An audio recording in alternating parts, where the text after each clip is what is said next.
Price Lord. இன்றைய நாளிலும் ஆண்டவர் நம்மோடு ஈடுபடுகிற வார்த்தை மீகா 6ஆம் அதிகாரம் 8ஆம் வசனம். மனுஷனே, நன்மை இன்னதென்று அவர் உனக்கு அறிவித்திருக்கிறார். நியாயம் செய்து இரக்கத்தை சிநேகித்து உன் தேவனுக்கு முன்பாக மனத்தாழ்மையாய் நடப்பதை அல்லாமல் வேறே எண்ணத்தை கர்த்தர் உன்னிடத்தில் கேட்கிறார். ஆமேன்.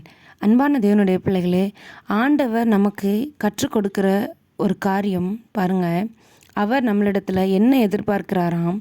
நியாயம் செய்கிறது, இரக்கத்தை சிநேகிக்கிறது, அவருக்கு முன்பாக மனத்தாழ்மையாய் நடக்கிறது.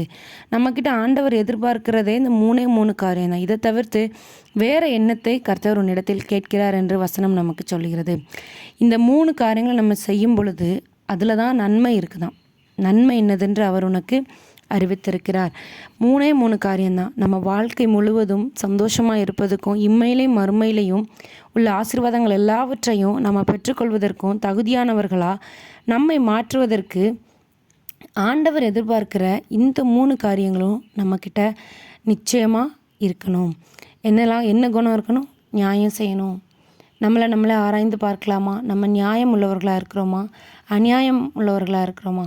நம்ம நேசிக்கிறவங்களுக்கு ஒரு நியாயம், நம்மளை பிடிக்காதவங்களுக்கு இல்லை நமக்கு பிடிக்காதவங்களுக்கு ஒரு நியாயம். ஒரே விஷயத்த 2 விதமாக நம்ம என்ன செய்கிறோம்? செயல்படுத்துகிறோம்.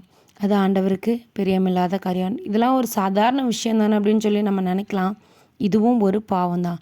ஆண்டவர் அவர் பிள்ளைகள் நியாயம் உள்ளவர்களாக இருக்கணும்னு சொல்லி விருப்பப்படுகிறார். அதே போல் இரக்கத்தை சிநேகிக்கணுமா? இரக்க குணம் உள்ளவர்களாக இருக்கணும். யாருக்கு உதவுறீங்க?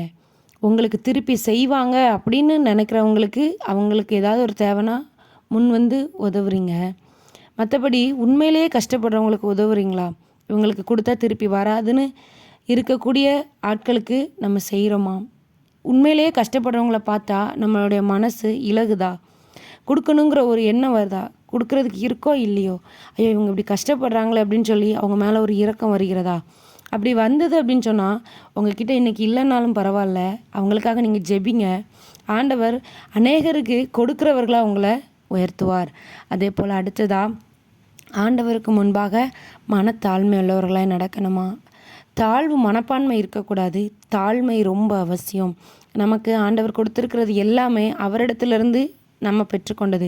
நம்ம கையில் வச்சுருக்கிற ஆசீர்வாதங்கள்னால நம்ம பெருமை பாராட்டுவதற்கு நம்மளிடத்துல எதுவுமே இல்லை. ஆண்டவர் நினச்சா ஒரு நொடி பொழுது போதும்.